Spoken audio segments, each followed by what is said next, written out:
So hope you guys doing very well. In this lecture we are going to discuss about execution of C program. So యాక్చువల్గా PPT చేయమని అడిగారు. దాని flow chart అంతా కూడా అందులో వేసి చూపించాలంటే కొన్ని ఎలిమెంట్స్ అనేవి అందులో లేవు. అందుకోసం అనేసి నేను సింప్లిఫైడ్గా దీంట్లోనే రాసి మీకు చూపిస్తాను. ప్రోగ్రామ్ పార్ట్ వచ్చినప్పుడు ఖచ్చితంగా నేనైతే మీకు ల్యాప్టాప్లో ప్రజెంట్ చేసి చూపిస్తాను. ఇప్పుడైతే చూడండి. So execution of C program is nothing but మనము ప్రోగ్రామ్ రాస్తాం కదా, అది ఎలా వెళ్తుంది, ఎక్కడెక్కడ ఉంటుంది, వాటి ప్రాసెస్ అంటే ఏంటో అనేది ఇప్పుడు కనిపిస్తుంది. ఇప్పుడు సో ఫస్ట్ వచ్చేసి సోర్స్ కోడ్ ఉంటుంది, తర్వాత ప్రీ ప్రాసెసర్లోకి మనమైతే వీటిని తీసుకుంటాము. మళ్ళీ తర్వాత కంపైలర్ జరుగుతుంది, అంటే కంపైలేషన్ జరుగుతుంది ప్రోగ్రాంలో, దట్ ఈస్ కంపైలర్. నెక్స్ట్ దాని తర్వాత ఏమవుతుంది, సింటాక్స్ ఎర్రర్. అందులో ఏదైనా సింటాక్స్ ఎర్రర్ ఉంటే మనకు ప్రోగ్రామ్ అనేది బయటకు వెళ్తుంది. బయటకంటే నార్మల్ సోర్స్ కోడ్లోకి మళ్ళీ వెళ్ళి చేంజ్ చేసుకోవాలి. ఇక్కడ చూస్తున్నారు కదా, ఇలాగైతే మనము ఫ్లో చార్ట్ని అయితే గీసుకోవాలి. వీటిని ఫ్లో చార్ట్ అని అంటారు. సో ఇప్పుడు ఒకవేళ సింటాక్స్ ఎర్రర్ ఉంటే సోర్స్ కోడ్ దగ్గరికి మళ్ళీ వెళ్ళి మనం ప్రోగ్రామ్ని అయితే చేంజ్ చేయాల్సింది వస్తుంది. సో ఇక్కడ చూస్తున్నారా, ఇప్పుడు ఒకవేళ ప్రోగ్రాంలో సింటాక్స్ ఎర్రర్ ఉందంటే సోర్స్ కోడ్ దగ్గరికి వెళ్ళాలి, మళ్ళీ చేంజ్ చేసుకొని మళ్ళీ ఈ ప్రాసెస్ దగ్గరికి వస్తుంది. సో ఒకవేళ సింటాక్స్ ఎర్రర్స్ లేకపోతే అప్పుడు ఏమవుతుంది, నెక్స్ట్ అసెంబ్లర్ జరుగుతుంది. So assembler is nothing but English language, దానిలోకి కన్వర్ట్ అవుతుంది. సో దాని తర్వాత అసెంబ్లర్ తర్వాత ఇప్పుడు ఏమవుతుంది, linker with system libraries. So linker with system libraries. So అదంతా కూడా సిస్టమ్ లైబ్రరీస్తో, అంటే సిస్టమ్ సాఫ్ట్వేర్స్ ఉంటాయి కదా, వాటిలో లింకప్ అవుతుంది. అది లింకప్ అయిన తర్వాత ఇప్పుడు ఏమవుతుంది, ప్రోగ్రామ్ అనేది ఎగ్జిక్యూషన్లోకి జరుగుతుంది. సో ఎగ్జిక్యూషన్లోకి జరగడానికి వెళ్తుంది. సో ఎగ్జిక్యూషన్లోకి వెళ్ళిన తర్వాత అందులో లాజిక్ ఉంటుంది కదా మనం రాసినవి. ఒకవేళ లాజిక్ అందులో ఏదైనా మిస్టేక్స్ ఉంటే అదేమవుతుంది, లాజిక్ ఎర్రర్స్ ఏదైనా ఉంటే మళ్ళీ ఏమవుతుంది, సిస్టమ్ లైబ్రరీలో వెళ్ళి అక్కడ ఏదైనా తప్పు ఉంటే దానిని చెక్ చేసుకోవాలి. సిస్టమ్ లైబ్రరీస్ అంటే చెప్పాను కదా, సిస్టమ్ సాఫ్ట్వేర్స్, అందులో తప్పు ఉంటే అది మళ్ళీ చెక్ చేసుకొని మళ్ళీ వస్తుంది. అప్పుడు మనం ఏం చేయాలి, ఒకవేళ ఏమీ లేకపోతే ఇప్పుడు మనకు అవుట్పుట్ అనేది ప్రింట్ అయిపోతుంది. ఒకవేళ డేటా ఎర్రర్స్ ఏం లేకపోతే డైరెక్ట్ అవుట్పుట్ అనేది ప్రింట్ అయిపోతుంది. సో ఇక్కడ సిస్టమ్ లైబ్రరీలోకి వెళ్ళి చేయాలన్నాను కదా, అలాగే మనము కొంచెం ఇన్పుట్ డేటా అయితే ఇస్తాం కదా, ఆ ఇన్పుట్ డేటాని కూడా కొద్దిగా చేంజ్ చేయాల్సింది వస్తుంది. సో చూస్తున్నారు కదా, ఇక్కడ ఇన్పుట్ డేటా అనేది చేంజ్ చేస్తే మళ్ళీ ఎగ్జిక్యూట్ చేస్తే సో అప్పుడు తర్వాత మనకు అవుట్పుట్ వస్తుంది.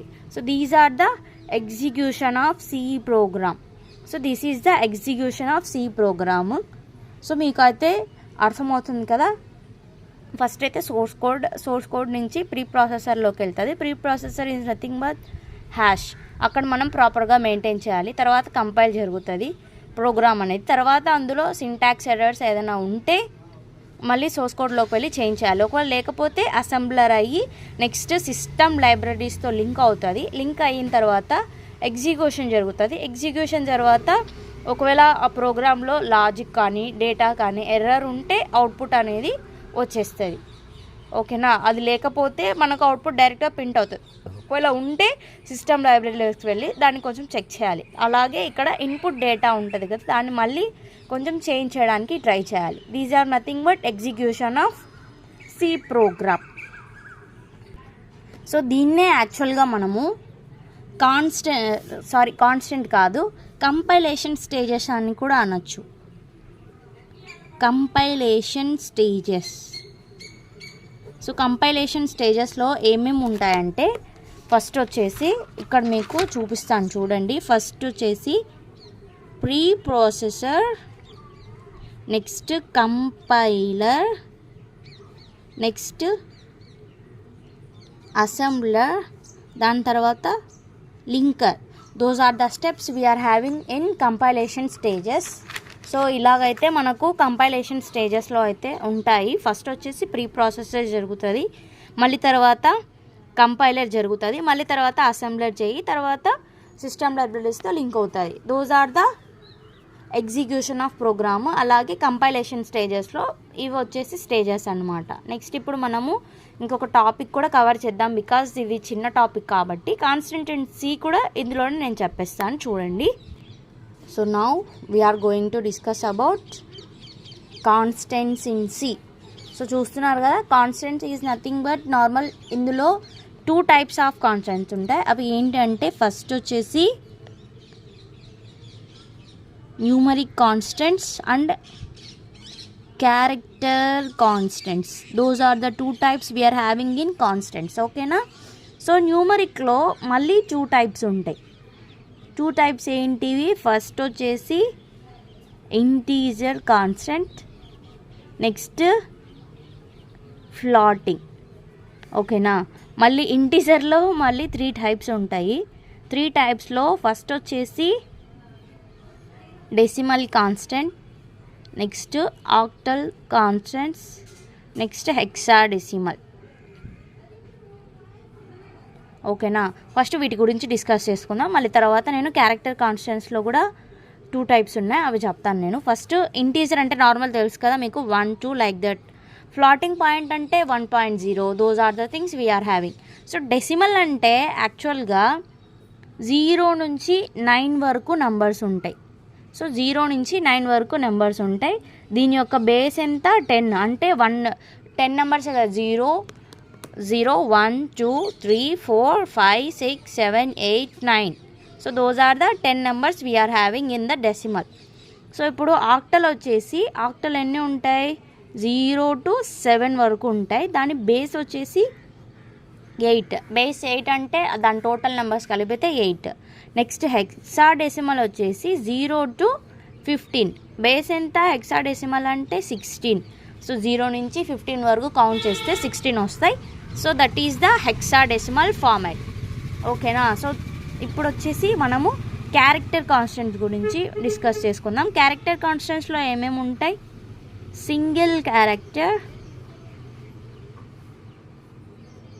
Next string constants. So those are the characters constants we're having, single character constants and string constants. So వాటిని కూడా డిస్కస్ చేసుకుందాం. సో సింగిల్ క్యారెక్టర్ అంటే ఏం లేదు, బేసికల్గా మీకు తెలుసు. సింగిల్ క్యారెక్టర్ అంటే నార్మల్ తెలుసు కదా, ఇలాగా రిప్రజెంట్ చేయడాన్ని సింగిల్ క్యారెక్టర్ కాన్స్టెంట్స్ అని అంటారు.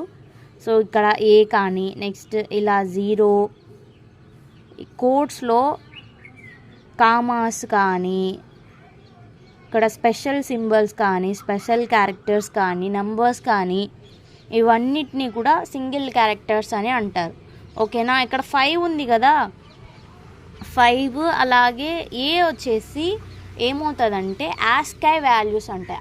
ఆస్కై అంటే American standard code information interchange అనమాట. సో ఆస్కై వాల్యూస్ అనేసి మనకు కంప్యూటర్ లాంగ్వేజ్లో, అదే సి లాంగ్వేజ్లో ఆల్రెడీ కొన్ని వాల్యూస్ అనేవి సెట్ చేసి ఉంటారు. దీని యొక్క వాల్యూస్ అనేవి కూడా మళ్ళీ ఒకసారి చూసుకుందాం. సో ఇక్కడ బేసికల్గా కొన్ని అయితే నేను చెప్తాను. ఏ వాల్యూ వచ్చేసి 97 అండ్ క్యాపిటల్ ఏ వాల్యూ వచ్చేసి 65, ఓకేనా. Those are the values we are having in the ASCII values. ఇప్పుడు సింగిల్ క్యారెక్టర్స్ని ఎలా మనం రిప్రజెంట్ చేయాలో ఇప్పుడు నేను చూపిస్తాను మీకు. ప్రింట్ఎఫ్ యూస్ చేసి %d రాసి ఇక్కడ ఏ అని రాసామనుకోండి, అప్పుడు మనకు అవుట్పుట్ ఏమొస్తుంది? ఏ ఈజ్ నథింగ్ బట్ 97, అదే మనకు వస్తుంది, ఓకేనా. So like that we need to right. So ఇప్పుడు వచ్చేసి స్ట్రింగ్ కాన్స్టెంట్స్ చెప్పాను కదా. స్ట్రింగ్ కాన్స్టెంట్స్ అంటే ఏం లేదు, స్ట్రింగ్ కాన్స్టెంట్ అంటే ఒక పేరు కానీ ఏదైనా కానీ డబల్ కోట్స్లో రాస్తే దాన్ని స్ట్రింగ్ కాన్స్టెంట్స్ అని అంటారు. For example let us take my name. ఇక్కడ నేను డబల్ కోట్స్లో నా నేమ్ రాశాను, దట్ ఈజ్ స్ట్రింగ్ కాన్స్టెంట్, ఓకేనా. సో సింగిల్ క్యారెక్టర్ అంటే ఒకటే వస్తుంది. స్ట్రింగ్ కాన్స్టెంట్లో మనం ఒకటి మాత్రం ఎప్పుడు రాయకూడదు. సో ఒకవేళ అలా రాస్తే మనకు ప్రాబ్లం అవుతుంది. సో ఇప్పుడు ఇక్కడ నేనైతే ఇది రాస్తున్నాను చూడండి. So this is also correct. ఓకేనా, మనం ఇలా రాసి %, కానీ స్పెషల్ క్యారెక్టర్స్ని కూడా యూస్ చేసుకోవచ్చు డబుల్ క్యారెక్టర్స్లో. So this is also correct. So string constants అయితే ఇలాగ మనం రాయాలి. సింగిల్గా ఎప్పుడు కూడా రాయకూడదు స్ట్రింగ్ కాన్స్టెంట్స్లో. స్ట్రింగ్ కాన్స్టెంట్స్ అంటే ఇలా రాసామనుకోండి, this is wrong. Take care of those things, this is wrong. So ఇలాగైతే మనం రాయకూడదు. This is nothing but string constants. And decimal, octal, హెక్సాడెసిమల్లో ఇంకొక ఫార్మెట్ ఉంది, అదేంటో నేను మీకు చూపిస్తాను. బేసికల్గా హెక్సాడెసిమల్ ఫార్మెట్ తెలుసు కదా మీకు, 0 నుంచి 15, బేస్ వచ్చేసి 16 కదా. సో బేస్ వచ్చేసి 16, కానీ ఇక్కడ మనకు 0 నుంచి 9 వరకు నెంబర్స్ ఉంటాయి, మళ్ళీ తర్వాత A to F వరకు వాల్యూస్ ఉంటాయి. ఇక్కడ నేను చెప్పాను కదా కొన్ని వాల్యూస్ అనేవి ఇక్కడ ఇలా తీసుకుంటాయి. A వచ్చేసి 10, B వచ్చేసి 11, C వచ్చేసి 12, D వచ్చి 13, E 14, F 15. సో ఇలాగైతే మనకు నెంబర్స్ తీసుకుంటాయి. ఓకేనా, so like that we need to right the hexadecimal format. So దాన్ని హెక్సాడెసిమల్ని ఇలాగ రిప్రజెంట్ చేయొచ్చు మనం. సో ఇక్కడ స్పెషల్ క్యారెక్టర్స్, స్పేసెస్, కామాసు మనం అసలు యూజ్ చేయకూడదు. Like thus we need to use the constants. Hope you guys understood very well. So this is the lecture for today. So if you have any question or queries, you can comment in the comment box. Write down these things. Okay guys, so this for today. Bye guys.